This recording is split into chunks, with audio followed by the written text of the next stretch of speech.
This is B2Bold, the podcast for B2B marketers and industry players who think differently and lead boldly. I'm Hayley Dole, and each episode I chat with boundary-pushing marketers about what it really takes to grow a brand in today's world. Welcome to the B2Bold Marketing Podcast. Today we're joined by Deanna Daly, Head of Marketing at Wavelength International. Deanna is an accomplished marketing leader with an extensive experience in digital brand strategy and growth, and client acquisition across both international recruitment and purpose-driven organizations. Deanna has recently joined Wavelength International to lead marketing that connects doctors with rewarding medical career opportunities across Australia and New Zealand. She's also championed purpose-driven initiatives at the Love Mercy Foundation, empowering communities in northern Uganda through sustainable solutions. On today's episode, we're diving into digital marketing for recruitment, attracting the right clients and candidates, and blending purpose with results. Deanna, welcome to the show. Thanks so much. I'm excited to be here today. Likewise. So Deanna, can you share a bit about your journey into marketing and how your experience spans both international recruitment and purpose-driven organizations? Yeah, of course. I began my career on the agency side in Canada, working with consumer packaged goods, so brands like Pepsi and Frito-Lay.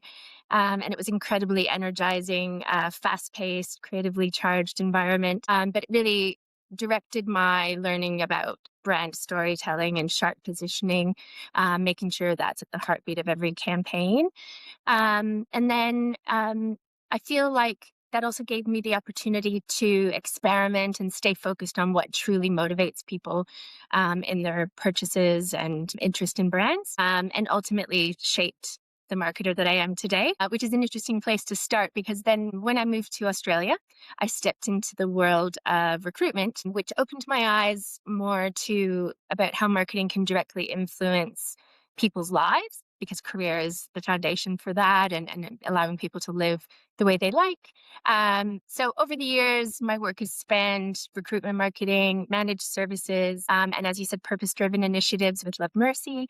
And it's interesting now as I return to the medical recruitment space with Wavelength, there's a real sense of coming full circle and bringing together everything I've learned across consumer packaged goods and social impact to really bring it all together to blend that insight and make sure there's energized campaigns and strategies that truly matter. Yeah, amazing. Yeah, I really like that link that you made between having worked for purpose-driven organizations and recruitment. You know, it's still very much impacting lives, and it's something that you see daily when you kind of have that joy of being able to let someone know they've been accepted or matched with, you know, the ideal role. So Absolutely. in B2B recruitment, what digital channels and tactics have you found to get the best cut through and attract the right clients and candidates? Yeah, I feel what I really push for my teams are that magic happens when storytelling and data shake hands. So all of the channels are dependent on really the brand and intent of the strategy and the campaign. So interestingly, things like a not-for-profit works best on, I found personally on something like Instagram, where it's very visual and connects to the communities that you're supporting. Whereas B2B marketing, unsurprisingly, LinkedIn is probably your winner, especially when content is human-centered, spotlighting candidates, or showcasing case studies that really demonstrate the value a brand or a company brings to a company. And when the messaging isn't necessarily sales-focused, it's more about creating that trust and building that relationship. Yeah, absolutely. Yeah, jumping between channels is probably quite an interesting part of the job for you as well with those different audiences. So website experience and UX can make or break an engagement. What are some practical ways to optimize a site so it works for both clients and candidates in a recruitment context? Yeah, I really feel that a website should function like a friendly concierge. So it should be intuitive and welcoming, definitely have clear pathways to navigate, ensure that there's friction-free inquiry workflows. So fewer clicks, more clarity, and that any optimization you're doing is evidence-driven. So you're following things like heat maps and scroll depth and behavioral analytics to understand where people are disengaging with your site. But I really feel the most important thing is making sure that your UX is invisible. So it seems like a genuine relationship you're building with your consumer, and they can easily follow along the flow. Yeah, that's great. I like fewer clicks, more clarity. I might use that. Yes. So when it comes to digital channels like LinkedIn, Google Ads, and organic social, how do you decide where to invest your energy and budget? And have you ever had a surprising result when you flip the usual strategy on its head? Yeah, interesting question. I always start with intent, which is often, at the outset, it's creating more relationships and connections. But I feel building brand trust is the most important thing. So between organic content and paid, there's definitely a differentiation where in organic, you want to lead with thought leadership and build that connection and that trust. Where if the goal is immediate conversion, which is often a push when you're connecting with different teams through a business, paid search is often a brilliant accelerator. And with all of that, one of my favorite examples, it didn't happen too long ago, was flipping the script where we shifted budget away as a test from high traffic platforms and focused more on highly specialized niche audiences. And it was an interesting test for one campaign. And while it delivered lower impressions, it was absolutely higher engagement and happier stakeholders and interactions. So it's a really good reminder that chasing volume isn't necessarily always the smartest play.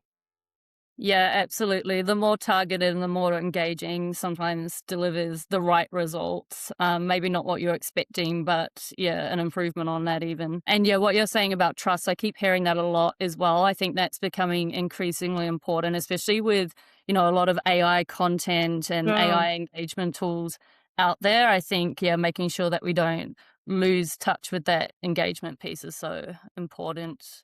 Yeah. absolutely. So you're known for being data driven, but numbers alone don't tell the full story. So how do you turn metrics and analytics into marketing strategies that actually resonate with both clients and candidates? Yeah, it's interesting. Data has always definitely been my compass, but not my destination. And again, it's overlaying that sort of genuine feel on top of anything that you are diving into. So deep analysis into data, but then overlaying that with a human element, because no matter what audience or target you're looking at, they're humans. And so you always look at what's going on behind this trend. Why might someone be behaving this way or interacting with your website or your advertising this way? So I think context matters deeply, and high engagement is lovely, but I think the real win is understanding whether you're attracting the right prospects and the right audience. And it's definitely by attracting people via having that information on a piece that is worthwhile, that doesn't feel like a sales message necessarily. It's a conversation. It's providing something that the prospect values, and then they feel connected with your brand and will continue on. So there's that balance of data and that real human insight that I think is so important. Yeah, I like that saying. It's your compass and not your destination as well. It's really that kind of journey in between where you learn more about your customer and then tweak your engagement that way. That's Mm. really great. So you've led marketing for purpose-driven organizations and large B2B recruitment companies. How do you make campaigns feel authentic and values-led while still driving tangible business results?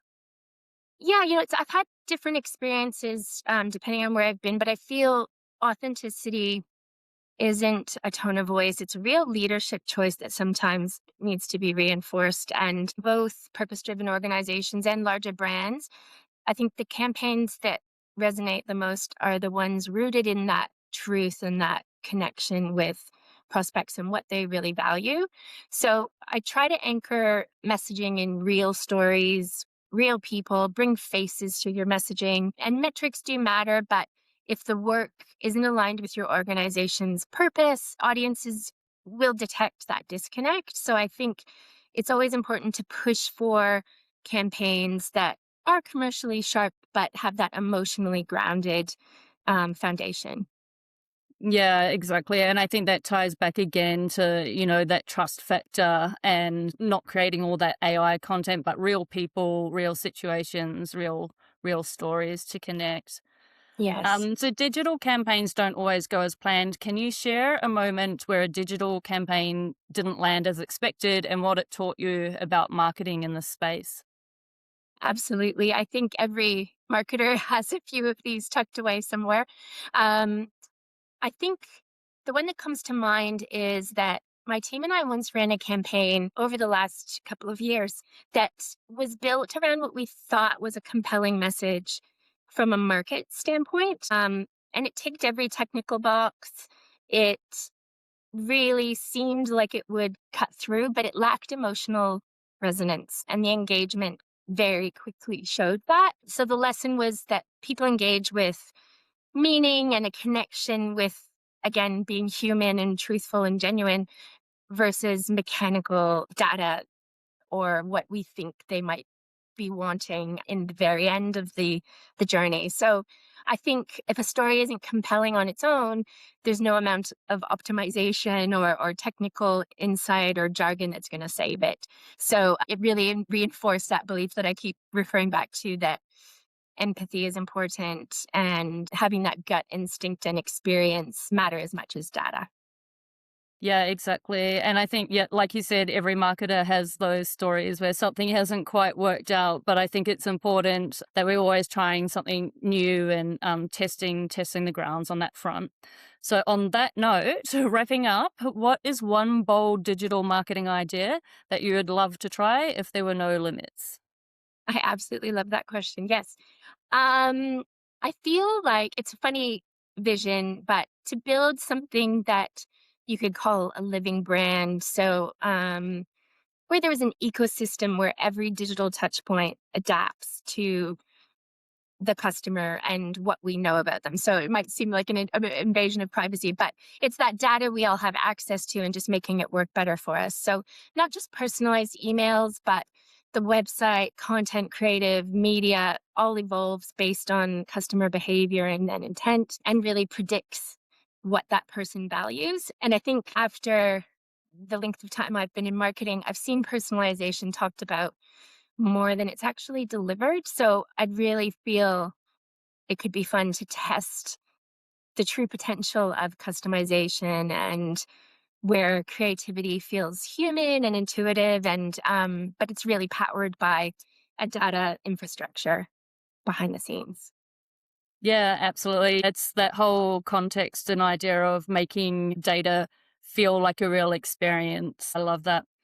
Thank you so much, Deanna. It's been really great. I've really enjoyed our conversation today. Thank you for being on the show. Thank you so much. I love conversations like this. I really appreciate the opportunity.